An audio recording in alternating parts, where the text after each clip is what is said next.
يا سام. أجري عملاً مهماً هنا. إعادة التلوين. إعادة تلوين لماذا؟ لا تقولي ماذا بل من. أنا أعيد تلوين نفسي. وكيف سيساعدك الاستحمام في ذلك؟ أخبرتني صديقتي أنها غيرت لون ذيلها بهذه الطريقة. وأظن أني عرفت الصديقة التي تتحدث عنها. هل تريد أن ترى بأم عينيك كيف فعلت ذلك؟ طبعاً، ربما سنكشف بعض الأسرار أيضاً. أهلاً أعزائي المشاهدين، هل تحبون اللون البرتقالي؟ أو ربما تفضلون الوردي؟ أو ربما البنفسجي لونكم المفضل؟ أي لعبة ألوان تلعبين الآن؟ هل تلعبين مع مشاهدينا؟ ألمح لهم عن الألعاب التي سنفتحها اليوم.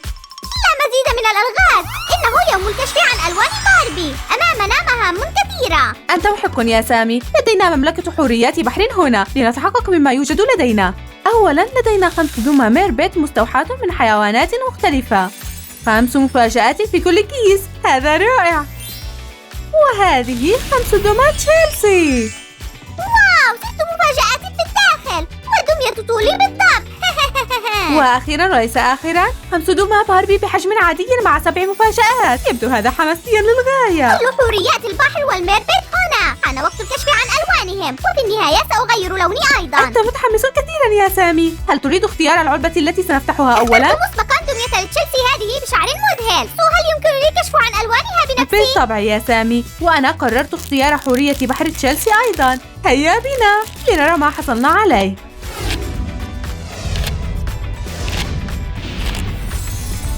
هذا أكبر كيس والدمية موجودة داخله. لا يمكن الانتظار لرؤية حورية البحر الصغيرة. مفاجأة! إنها شقراء بخصل وردية ورأسها وذيلها بلون وردي أيضا. لكن نعلم أن هناك لون آخر مخفي. هل أنتم مستعدون لرؤيته؟ نحتاج إلى ماء دافئ. سأملأ الأنبوب به هكذا من الأعلى مباشرة. إنه شاهق. هل يمكنك مساعدتي ياسو؟ طبعا يا سامي، أعطني بضع ثوان فقط. لا تبخلي ياسو. أضيف المزيد من الماء. تحب حوريات البحر الماء. إليكم ما سنفعله الآن. سأمسك الدمية من شعرها حتى يظل جافا وأضعها داخل الأنبوب بهذه الطريقة. واو، لون الماء يتغير.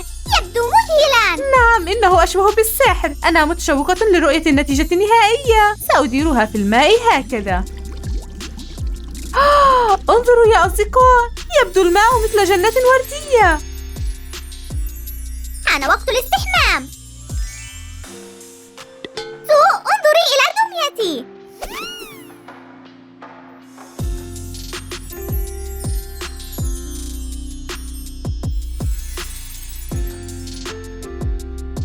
سامي، دعني أساعدك في مرحلة التدوير في الماء. هذا سحر حقيقي ياسو. يذكرني هذا البريق بأضواء الشفق القطبي. لنخرجهما من الماء بعد العد 3. 1 2 3. مرحى، تبدوان مذهلتين. أصدقائي، انظروا إلى هذا الذيل البراق باللونين الأزرق والأبيض وصدريتها بألوان الذيل. ترتدي هذه الجميلة الصغيرة صدرية صفراء وذيل بألوان قوس قزح. يا للروعة. يبدو أن الإكسسوارات موجودة هنا لنفتحها.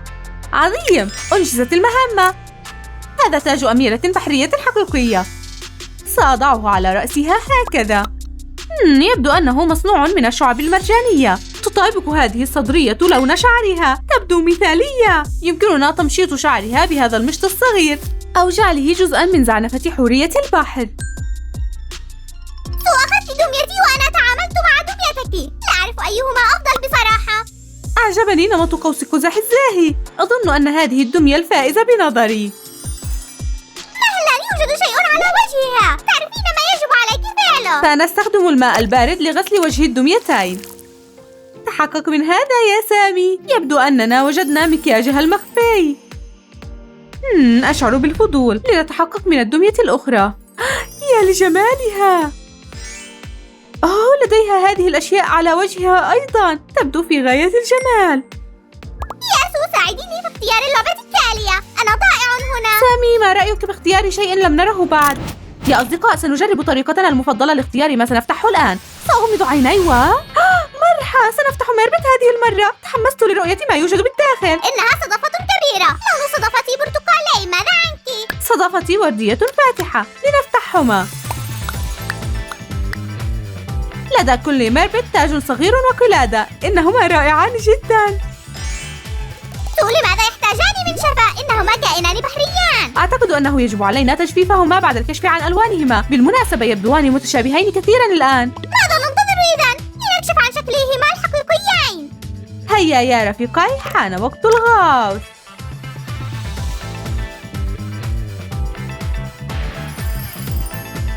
سأديرهما وأحركهما للتأكد من زوال الطبقة العلوية. هناك شيء يحدث.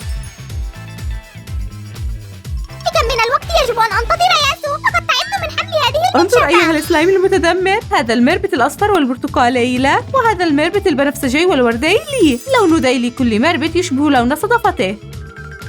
يبدوان رائعين مع هذه الإكسسوارات. أريد التقاط صورة لهما، لكن لا أعرف أين أضع هذا المربت. سامي، يوجد في كل صدفة مقعد يمكن للمربت الجلوس عليه. هذا أفضل بكثير، والآن يجب أن أعثر على زاوية تصوير جيدة. بينما يركز سام على الصور، أريد أن أقدم حوريتي البحر الجديدتين، باربي بحجم عادي ودمية هل تشيلسي. تريدين المراهنة ياسو؟ لنحاول تخمين ألوانهما الحقيقية. اتفقنا. أظن أن ذيل حورية البحر الكبيرة بنفسجي. إنه دورك.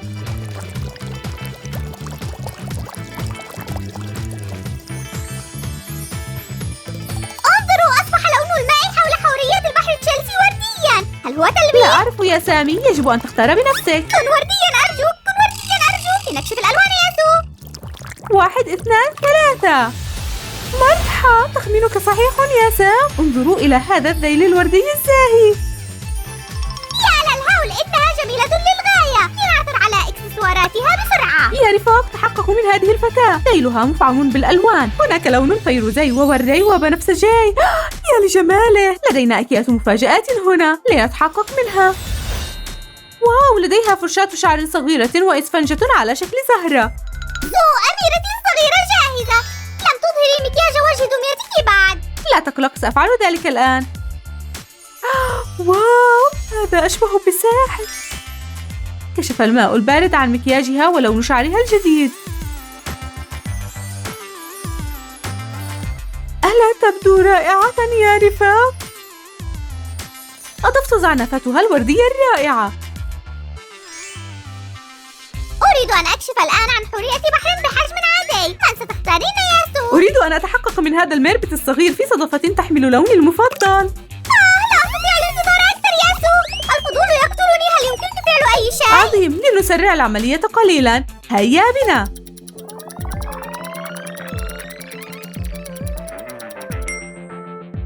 عظيم، يمكننا التحقق منها الآن.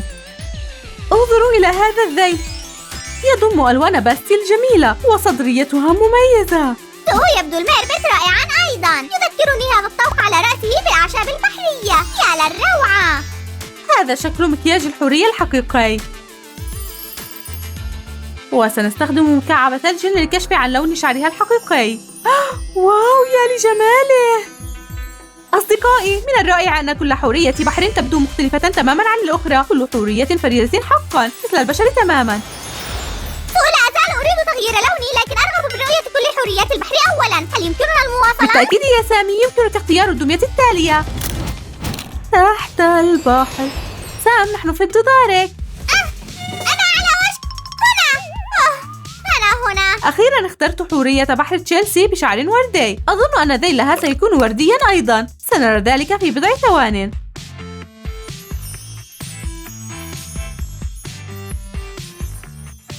أحب هذه العملية كثيرا. وماذا عن المربت يا سام؟ اخترت صدفة زرقاء فاتحة مع ماذا؟ أين المربت؟ إنه هنا.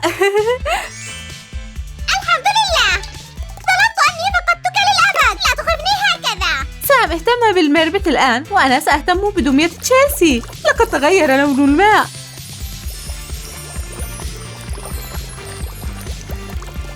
هل تخميني صحيح؟ الذيل عظيم.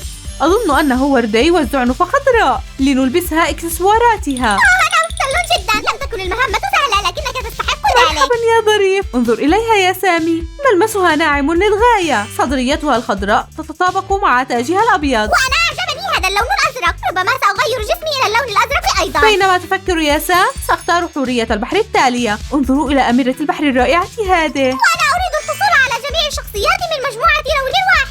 إذا اخترت هذه. حان وقت الغوص. هذا رائع.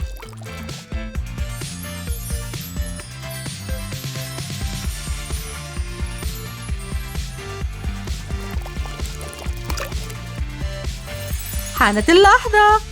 واو، تحققوا منهما. لهذه الشقراء صدرية ملونة وذيل زاهي اللون، يبدو أنها قادمة من جزيرة استوائية، ولون هذه أزرق جليدي. برد، أشعر بالبرد الشديد.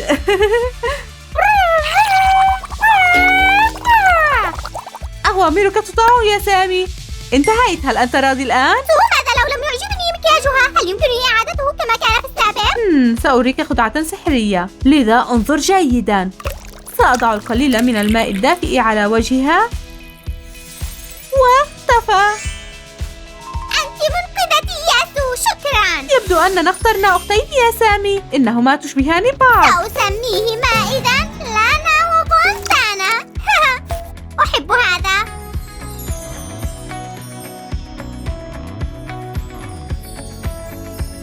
اسمان جميلان يا سامي. لا تنسوا يا رفاق تدوير حوريات البحر بشكل صحيح. انظروا إلى هذه الألوان الوردية والفيروزية. هذا مذهل على العموم. الوردي لوني المفضل دائما وأبدا.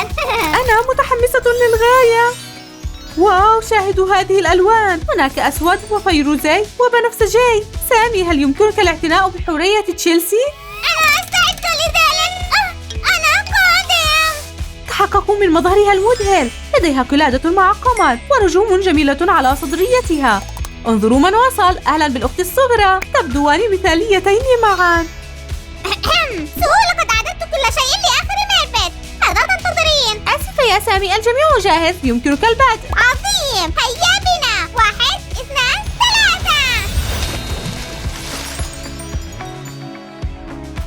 أنا متحمس لرؤية هذا القيد. سامي، بعد الانتهاء من ذلك سنحتاج إلى المنشفة وإكسسوارات هذا الميربت. فهمتك، سأعود حالا. ها هي المنشفة. هل فاتني أي شيء مهم؟ كلا يا سامي، لكن بما أنك هنا سأقدم آخر خدعة سحرية لهذا اليوم. راقب جيدا.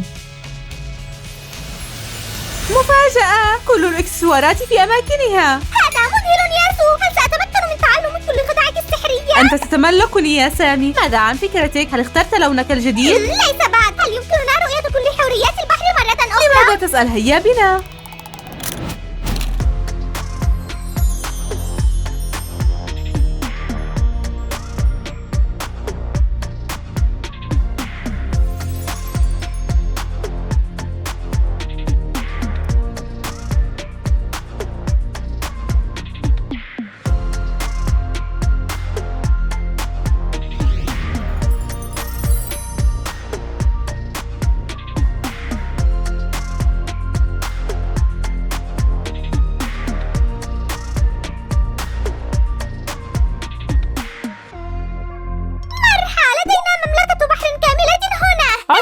هل كل شيء على ما يرام؟ نعم، وأنا مستعد للكشف عن مظهري الجديد. تمام، اكشف لنا عن لونك الجديد. 1 2.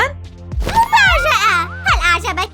هل فتحت لونك قليلا؟ كلا ياسو، لم أغير أي شيء. فكرت مليا وقررت أني مثالي كما أنا. أنا سعيدة لسماع ذلك. إنها أفضل طريقة لختام فيديو اليوم. أعزائي المشاهدين، ادعمونا بضغط زر الإعجاب والاشتراك في قناتنا. ولا تخشوا من إظهار ألوانكم الحقيقية. إلى اللقاء.